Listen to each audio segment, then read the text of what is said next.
One of the things I want to do before I die is write and film a screenplay. I don't know how I'm going to do this because I'm completely broke, but I'm hoping I'll have enough money and influence from YouTube at some point to actually put it together.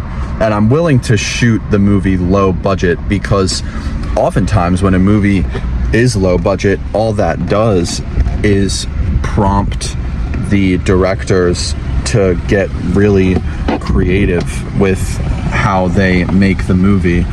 Like, wasn't Get Out, Jordan Peele's movie, wasn't that really low budget? And they just had to make it work. They had to figure out a way to make it work. And the Blair Witch Project as well. I could be wrong, but I don't know. I like the idea of a low budget film, especially because I can source actors and actresses that are maybe not that well known.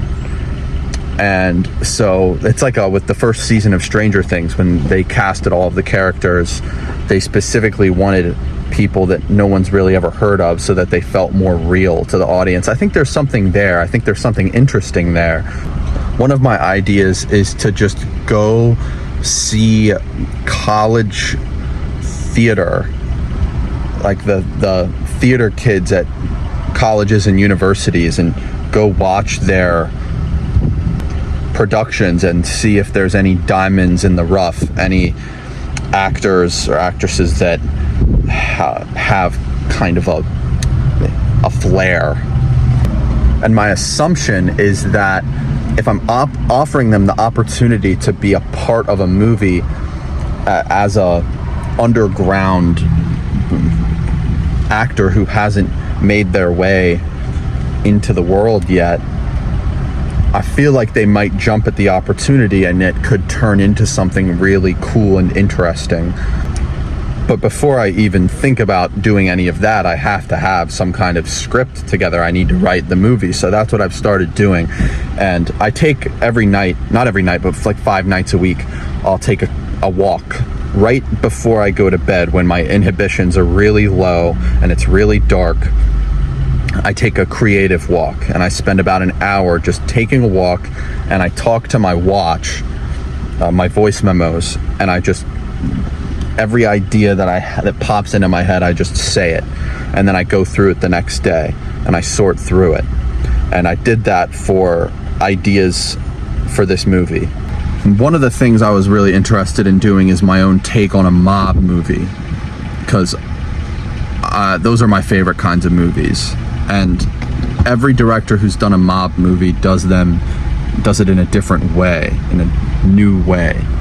But the thing is, I'm already making a comic book slash manga thing, I don't know what to call it, that heavily involves the mafia. It's this character, I might name him a really weird name because of a comment I got on one of my short form videos. It was a YouTube short that I posted talking about this manga character, and it's this angel demon hybrid.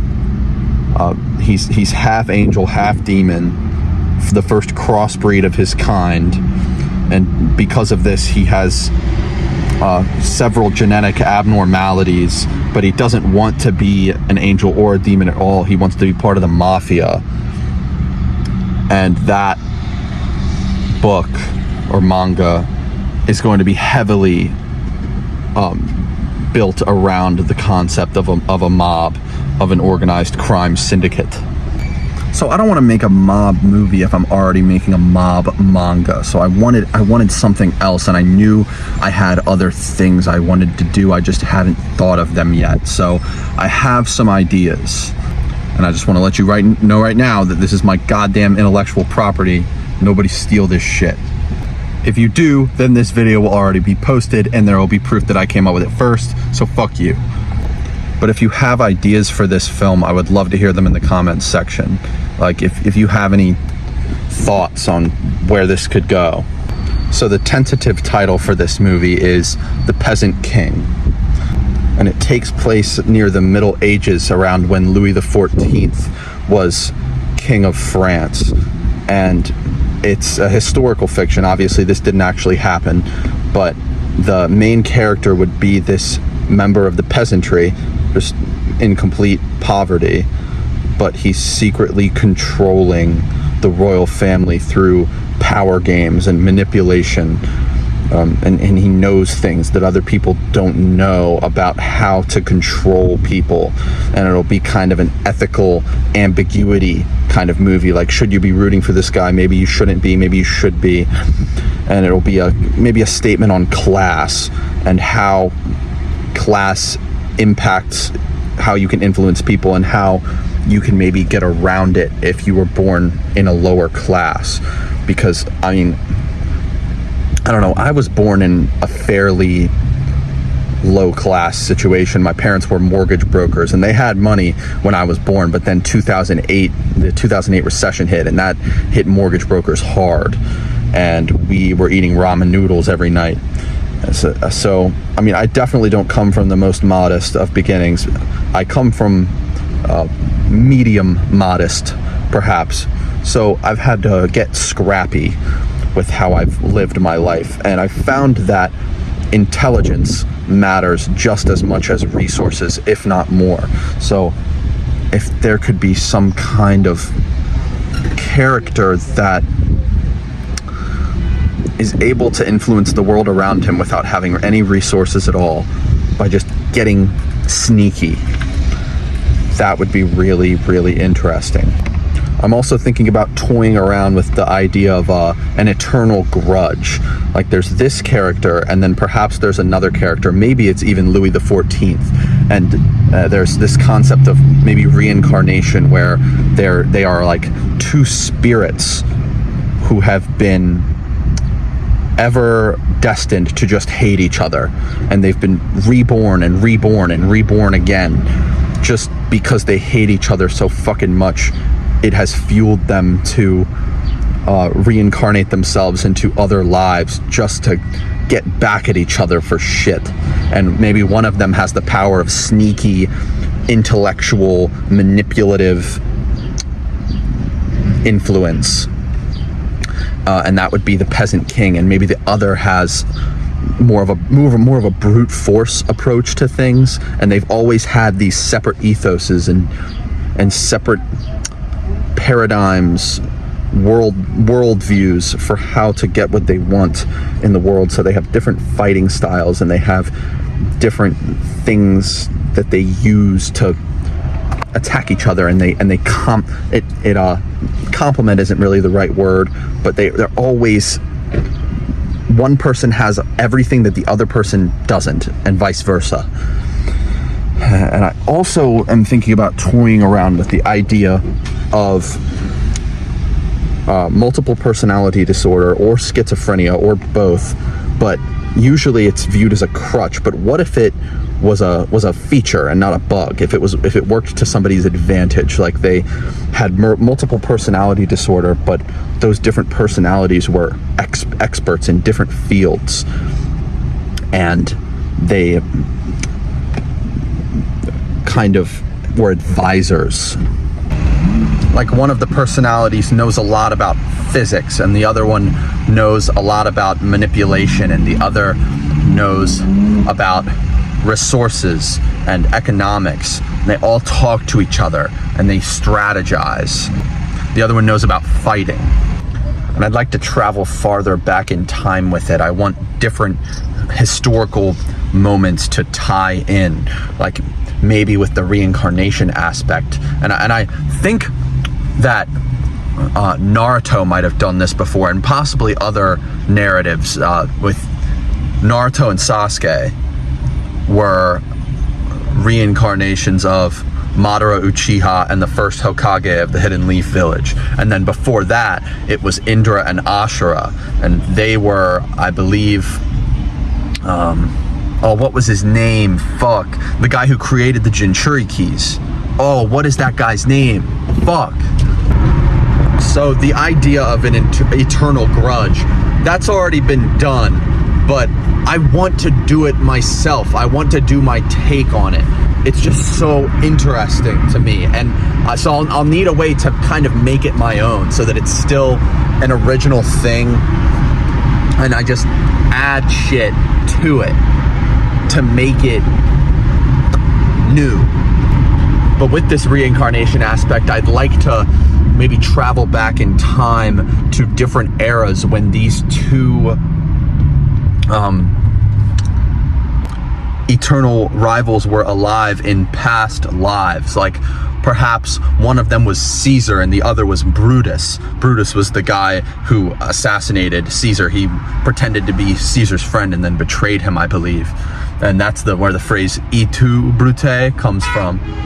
Bro, shut the fuck up. Fucking honking as if that's gonna speed motherfuckers up. Shut the fuck up. Do you really think that people are gonna be like, oh, okay, oh, this guy's honking, oh, we're just gonna drive way faster because of that? Oh, I didn't even know I was going really slow. Oh my gosh, I was driving with my finger up my ass, but maybe I'll take my finger out of my ass for a quarter inch or something. Maybe I'll take it out of my ass and I'll just start driving now that this guy's honked at me. And maybe during the Protestant Reformation, the guy who's the peasant king was Martin Luther, and the guy who turns into Louis XIV was the fucking Pope. And I don't know if you know about the Protestant Reformation, but Martin Luther is the entire reason that there are other sects of Christianity beside Catholicism.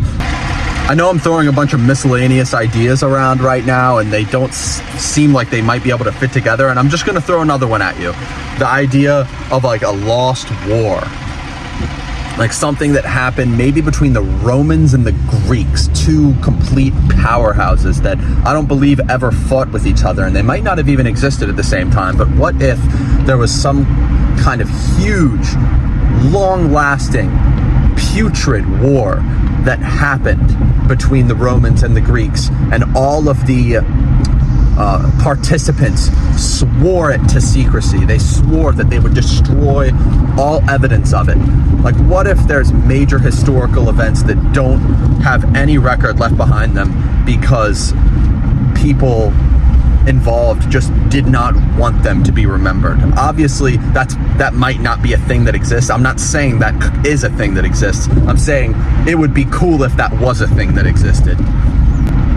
And maybe every time that these eternal rivals go at it with each other, they just hate each other so much that they wish to destroy all evidence of the other person so that no one knows this person ever existed. So it ends up being the case that it actually did happen, or it could have happened theoretically in the real world, but these dudes just did not want it to be found out for some reason. I don't know if that would actually be the reason.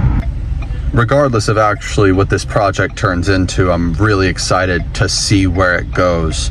I've wanted to make a movie for a really long time, and I'm really hyped that I actually can work on it now. It might take me 10 years, I don't know, but I'm really excited to get this script started and meet the actors and actresses that I will work with on this film. I don't know if I would act in it.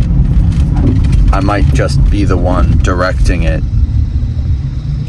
I'm not too sure yet, but this is one of my many lofty goals. I have a lot of goals in my life that I don't know if I'm ever going to be able to truly realize them, but it's not really about that.